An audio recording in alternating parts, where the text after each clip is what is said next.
An appeals court has thrown out the $500 million civil fraud penalty against President Donald Trump. Now, as a reminder, this ruling, it stems from New York State's 2022 lawsuit against Trump, accusing him of fraud and of exaggerating his wealth. A judge found him liable on those charges in 2023. NBC News senior White House correspondent Garrett Haake joins us now. Garrett, what exactly does this ruling mean? I mean, there's the question of penalty, there's the question of liability. Il arrive parfois que les procédures judiciaires habituelles soient poussées bas des limites rarement testées. Au début de cette semaine, des agents fédéraux, accompagnés de représentants légaux de l'État de New York, ont commencé à saisir des biens appartenant au président Donald Trump. Cette mesure fait suite à une décision judiciaire rendue dans le cadre d'une procédure civile pour fraude, dont le jugement, déjà en phase d'exécution, autorise la saisie des actifs de la Trump Organization afin de faire respecter une condamnation supérieure à 450 millions de dollars. L'action a eu lieu dans des immeubles emblématiques du paysage urbain de Manhattan et de ses environs, et a été documentée par des médias spécialisés dans la couverture juridique. Cet épisode, toujours en cours, marque un tournant institutionnel car il concerne non seulement un ancien chef de l'exécutif, mais aussi un ensemble de propriétés liées à la construction de l'image entrepreneuriale qui a soutenu sa carrière publique. L'impact de cet épisode ne s'est pas limité à ce qui s'est passé dans la salle à ce moment-là. Le cœur juridique de l'affaire réside dans le refus de suspendre l'exécution. La défense de Trump a invoqué divers arguments pour éviter le début de la saisie forcée, notamment la thèse selon laquelle les dommages seraient irréparables et que le procès aurait été motivé par des facteurs politiques. Le tribunal a rejeté toutes les allégations, soulignant que le défendeur avait eu pleinement accès à la procédure contradictoire et que le non-versement d'une garantie financière rendait tout report impossible. L'exigence de cautionnement, prévue par la législation de l'État, n'a pas été respectée. Sans celle-ci, les mécanismes de recouvrement suivent leur cours, y compris l'autorisation de saisie de biens physiques. Depuis lors, des équipes nommées par le tribunal ont effectué des visites techniques dans des immeubles associés. You don't hand matches to an arsonist, and you don't give power to an angry left-wing mob. Westchester ont fait l'objet d'inspections en vue d'une évaluation patrimoniale. Parallèlement, des agents se sont déplacés à l'intérieur de la Trump Tower afin de commencer à identifier les actifs susceptibles d'être liquidés. Ces procédures suivent la logique standard de l'exécution civile, mais prennent une autre dimension lorsqu'elles touchent des personnalités publiques ayant un historique de pouvoir institutionnel significatif. Les réponses de la défense ont conservé le ton déjà enregistré dans des litiges antérieurs. Elles ont déposé des requêtes urgentes, ont de nouveau évoqué des préjudices présumés à des tiers, tels que des locataires et des entreprises établies dans les immeubles, et ont insisté sur la thèse selon laquelle le procès aurait été contaminé par des motivations politiques. Aucune de ces allégations n'a été retenue. Dans une décision motivée, le juge responsable a affirmé que le défendeur avait bénéficié de toutes les garanties légales, que le jugement avait été rendu sur la base de preuves admises par le tribunal et que les dommages allégués étaient, dans leur totalité, la conséquence des choix procéduraux du défendeur lui-même. L'absence de caution révèle un aspect particulièrement sensible de la controverse. Bien qu'il ait maintenu pendant des décennies une image publique de solvabilité, le président n'a pas été en mesure de présenter des garanties financières acceptables par les institutions du marché pour suspendre le recouvrement. Cette incapacité, soulignée dans des décisions judiciaires récentes, est interprétée comme un signe de la fragilité structurelle des actifs déclarés. L'enjeu dépasse donc le simple respect d'un jugement.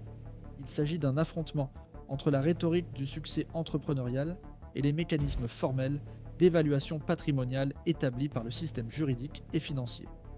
Dans un contexte marqué par une forte exposition médiatique et des disputes narratives constantes, l'exécution judiciaire des biens associés au président ouvre une nouvelle étape dans le processus. Les images de bâtiments inspectés par des agents nommés par la justice et l'absence de réponse effective dans le domaine des garanties légales tendent à amplifier la portée institutionnelle de l'affaire. Même si les développements sont limités à la sphère civile, les effets politiques sont inévitables. La couverture des développements juridiques dans des affaires comme celle-ci exige clarté, précision et attention aux détails institutionnels. Suivre chaque étape avec un regard analytique permet de comprendre ce qui est en jeu au-delà des gros titres. Si ce type d'analyse vous semble pertinent, cela vaut la peine de continuer à nous suivre. C'est dans ce contexte qu'il convient d'examiner le parcours institutionnel qui a conduit à la phase actuelle du processus. L'origine formelle de l'affaire remonte à une action civile intentée par le bureau du procureur général de l'État de New York sous la responsabilité de Letitia James, dont l'objet principal était l'allégation de pratiques systématiques de fraude comptable et de manipulation patrimoniale de la part de Donald Trump, de ses enfants et des dirigeants de la Trump Organization. Le cœur de l'accusation concernait la présentation d'évaluations divergentes pour les mêmes actifs en fonction de l'objectif financier en jeu, une augmentation des valeurs auprès des institutions créancières et une réduction significative à des fins fiscales. Les enquêtes ont été menées pendant plusieurs années et ont abouti à la constitution d'un solide dossier documentaire, comprenant des rapports techniques, des communications internes et des registres de déclarations patrimoniales contradictoires. Le ministère public a soutenu que ces pratiques s'étaient étendues sur plus d'une décennie et que leur répétition constituait une intention frauduleuse. L'argumentation centrale reposait sur l'idée que ces manipulations n'étaient pas ponctuelles, mais faisaient partie intégrante de la logique opérationnelle de l'organisation en tant que stratégie délibérée visant à obtenir un avantage financier. Le procès a débuté au second semestre 2023 et a fait l'objet d'une large couverture médiatique spécialisée. Au cours du procès, des témoins clés ont été entendus, notamment des comptables, des évaluateurs immobiliers et des membres de l'équipe juridique de la Trump Organization. Les audiences se sont concentrées sur la confrontation entre les chiffres présentés aux banques et les montants enregistrés dans les déclarations fiscales. Dans certains cas, l'écart dépassait le triple, comme dans le cas de la valeur attribuée à l'appartement personnel de Trump à Manhattan. À l'issue du procès, le tribunal a reconnu la pratique de fraude civile et a ordonné la restitution des profits indûment obtenus, ainsi que l'application de sanctions financières et administratives. Le jugement, rendu au début de l'année 2024, a fixé un montant supérieur à 450 millions de dollars, intérêts compris, et a ordonné le blocage de certains actifs. Bien que la défense ait fait appel de la décision, la législation de l'État exige le dépôt de la totalité du montant ou la présentation d'une garantie pour que les effets de la condamnation soient suspendus. Cette exigence n'ayant pas été satisfaite, l'exécution a été autorisée. Cette convergence aide à comprendre les mouvements actuels des institutions. D'une part, le pouvoir judiciaire confirme l'application des règles de procédure prévues par la loi, démontrant que même les personnes disposant d'un capital politique et d'un historique institutionnel important ne sont pas à l'abri des exigences du système. D'autre part, le ministère public de l'État exerce son pouvoir de contrôle patrimonial dans les affaires d'intérêt public, s'appuyant sur des rapports techniques et des précédents de la Cour d'État elle-même. La coopération entre ces deux axes, le pouvoir judiciaire et le ministère public, révèle un système fonctionnant dans le cadre de ces paramètres légaux, sans signe de rupture ou d'exception. La présence d'agents fédéraux au stade de l'exécution ne représente pas, dans ce cas, une fédéralisation du processus, mais plutôt l'action de structures de soutien qui collaborent traditionnellement avec les tribunaux étatiques dans le cadre de mesures à grande échelle. La désignation d'agents fédéraux pour suivre l'exécution a été autorisée par une décision judiciaire spécifique qui a pris en compte l'importance des biens concernés et la nécessité de garantir l'intégrité des procédures d'évaluation. Cette décision respecte les mécanismes de coopération prévus dans les réglementations antérieures pour les exécutions patrimoniales de grande valeur. Ce degré d'articulation institutionnelle renforce l'idée que cet épisode n'est pas une action isolée, mais le fonctionnement articulé des systèmes juridiques, fiscaux et d'enregistrement public. Les registres fonciers, les services d'évaluation fiscale, les bureaux d'enregistrement des sociétés et les institutions financières ont été sollicités dans les semaines précédant l'exécution, tant pour valider les données patrimoniales que pour détecter d'éventuelles tentatives de mouvements atypiques d'actifs. L'objectif, selon des sources proches du processus, est d'éviter que les biens ne perdent de leur valeur avant leur éventuelle liquidation, garantissant ainsi l'efficacité du jugement. À partir de là, des répercussions indirectes sur d'autres domaines commencent à se faire sentir. Les créanciers secondaires de la Trump Organization, qui jusqu'alors suivaient le processus en tant qu'observateurs, ont commencé à invoquer des clauses contractuelles prévoyant le paiement anticipé en cas de perte de contrôle sur des actifs spécifiques. Selon les informations de la presse financière, les contrats de dette conclus avec des garanties basées sur des propriétés actuellement en cours d'exécution pourraient être révisés, obligeant l'entreprise à renégocier les conditions à des termes moins favorables. Ce mouvement, bien que prévu contractuellement, étend les effets du jugement au-delà de sa valeur initiale. En outre, les institutions de régulation du marché immobilier et du secteur des assurances ont entamé des révisions internes des polices et des contrats conclus avec les entreprises du groupe. L'argument avancé par les experts est qu'en reconnaissant judiciairement la pratique de la surévaluation des actifs, le jugement peut compromettre l'intégrité des contrats en vigueur, dont les conditions ont été convenues sur la base d'informations aujourd'hui remises en question. Ces éventuelles réévaluations élargissent la portée de la décision judiciaire et remettent en question la viabilité financière de l'organisation dans son ensemble. Bien que la procédure reste strictement civile, les autorités fiscales suivent attentivement son évolution. Les informations publiques fournies au cours du procès ont révélé des divergences qui, bien qu'elles ne soient pas directement liées à un délit fiscal dans le cadre de cette action, pourraient servir de base à des procédures autonomes à l'avenir. Les tribunaux spécialisés en matière fiscale ont une jurisprudence consolidée sur la possibilité de réexaminer les déclarations en cas de reconnaissance judiciaire de manipulation comptable. L'effet multiplicateur potentiel sur d'autres sphères du système juridique est donc un élément latent du stade actuel de la controverse. Le maintien de Donald Trump en tant que figure politique importante ne modifie pas les fondements juridiques de la décision. Néanmoins, cela oblige les opérateurs institutionnels à faire preuve d'une grande vigilance en matière de communication et d'intégrité des procédures. Les tensions récentes entre les sphères du pouvoir et les tentatives de délégitimation des procédures judiciaires par le biais de discours publics exigent que chaque étape soit menée avec une rigueur procédurale, une documentation accessible et une justification technique claire. Cette position a été adoptée par les tribunaux, qui ont répondu par des décisions écrites détaillées, techniquement fondées et accompagnées de communiqués de presse réitérant la légalité des procédures. Pour comprendre l'importance de cette affaire, il faut tenir compte non seulement du montant financier en jeu, mais aussi du signal qu'elle représente pour le fonctionnement du système. La saisie de biens dans le cadre de jugements civils n'est pas une nouveauté dans l'ordre juridique. Cependant, l'application de ce mécanisme à un président, dont le patrimoine est largement connu, expose le système à un test public d'efficacité et d'égalité. Le succès ou l'échec de la saisie sera interprété comme un indicateur de la capacité institutionnelle à appliquer la loi dans des contextes très médiatisés. C'est précisément dans des moments comme celui-ci qu'un suivi détaillé devient indispensable. Les différentes étapes du processus se dévoilent peu à peu, et chaque décision institutionnelle ouvre de nouvelles possibilités et de nouveaux risques. Si vous appréciez un regard attentif sur les mécanismes juridiques et l'action des institutions, suivez-nous.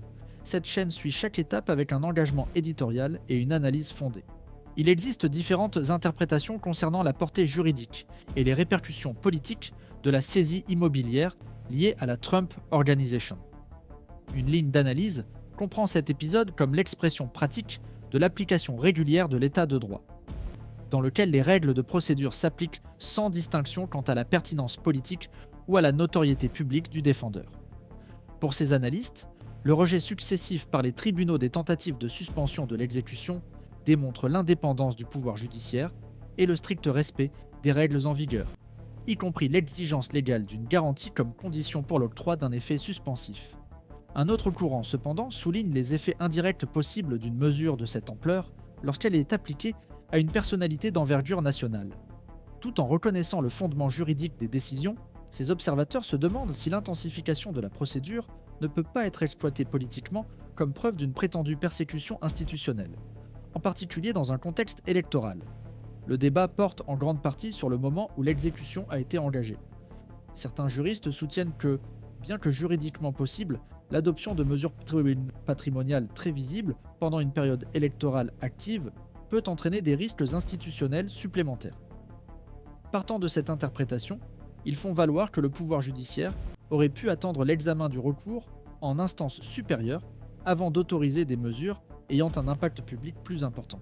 A l'inverse, les spécialistes du droit procédural soulignent que l'exécution de la sentence est conditionnée, en vertu d'une règle expresse, à la présentation d'une garantie adéquate et que l'absence de cette garantie rend l'exécution automatique. Dans cette perspective, reporter la mesure reviendrait à créer une exception non prévue par la loi, susceptible de compromettre l'uniformité de la jurisprudence. Dans le milieu juridique, il n'y a pas non plus de consensus sur la stratégie adoptée par la défense. Certains professionnels estiment que l'insistance sur des arguments de nature politique au détriment de l'élaboration de solutions techniques viables, a contribué à l'isolement juridique progressif de l'équipe de Trump. D'autres suggèrent que ce choix a été délibérément orienté vers le domaine de la communication dans le but d'établir un récit parallèle à la procédure formelle, visant à mobiliser sa base électorale. Cette interprétation est étayée par les déclarations publiques de 6 Trump weeks qui, ago, même face à des I décisions stood beneath- défavorables, continue de qualifier la procédure d'inéquitable et d'affirmer qu'il est victime de persécution. Des témoignages récents d'anciens membres du ministère de la Justice indiquent que ce schéma se répète dans différentes affaires judiciaires impliquant Trump. Selon ces professionnels, la stratégie consiste généralement à recourir de manière intensive à des manœuvres dilatoires, en exploitant tous les recours disponibles et en utilisant le temps comme un instrument politique. Dans le cas présent, cependant, cette approche semble avoir atteint une limite opérationnelle. Sans le versement d'une caution, sans l'acceptation de garanties alternatives par les institutions financières et face à des décisions répétées autorisant la poursuite de l'exécution. La marge de manœuvre juridique a été considérablement réduite. Des divergences subsistent également quant aux effets politiques de la saisie immobilière en cours. Parmi les segments de l'électorat les plus favorables à Trump, cet épisode tend à être interprété comme faisant partie d'une série d'actions hostiles dirigées contre son leadership. En revanche, des enquêtes internes menées par des instituts indépendants commencent à mettre en évidence des répercussions négatives sur son image d'administrateur efficace et d'homme d'affaires prospère. Les analystes politiques consultés par des médias spécialisés observent que, pour une partie importante de l'électorat indépendant, la perception de la solidité économique est un élément central de la légitimité politique de Trump. L'exposition de cette image à des décisions judiciaires fondées sur des preuves peut donc entraîner des changements significatifs dans cette perception. Un autre axe de discussion concerne les conséquences systémiques pour le pouvoir judiciaire lui-même. Certains chercheurs avertissent que la grande visibilité de l'affaire pourrait générer des pressions publiques indues sur les magistrats chargés des procédures connexes. D'autres estiment que cette même exposition pourrait renforcer la transparence institutionnelle, en permettant au public de distinguer plus clairement les fondements juridiques des récits politiques. La conduite du procès jusqu'à présent, marquée par des décisions largement motivées, le respect des délais et la documentation formelle des actes, a été cité comme un exemple de réponse institutionnelle cohérente. Certaines analyses vont même au-delà de l'aspect strictement juridique de la controverse. La difficulté à obtenir des garanties acceptées par le marché, même de la part d'une personne qui s'est présentée pendant des décennies comme détentrice d'une grande fortune, relance le débat sur la crédibilité des déclarations patrimoniales dans les contextes publics et privés. Pour les économistes interrogés par des publications spécialisées, cet épisode indique que la confiance des acteurs financiers dans le discours de Trump sur sa richesse était déjà fragilisée avant même le verdict. L'absence de garantie reflèterait ainsi non seulement une impasse juridique, mais aussi une évaluation consolidée du risque par le marché. Dans ce contexte, les prochains développements doivent être suivis avec attention.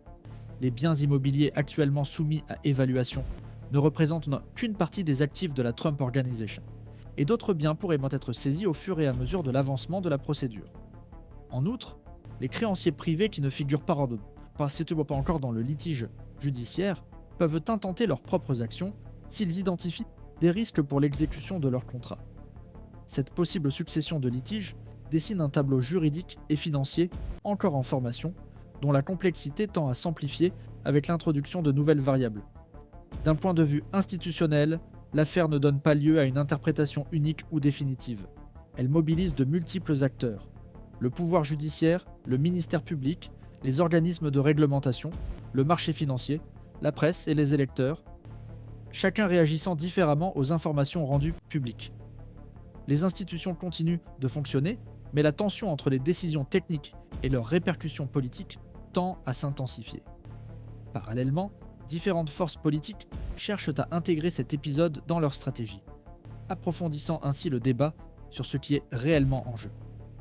Alors que la procédure judiciaire suit son cours conformément aux règles établies, le débat public reste structuré autour de récits concurrents. D'un côté, l'interprétation selon laquelle la justice est appliquée sur la base des lois, des preuves et des précédents. De l'autre, l'interprétation selon laquelle cette action représente une tentative d'affaiblir politiquement un dirigeant en exercice.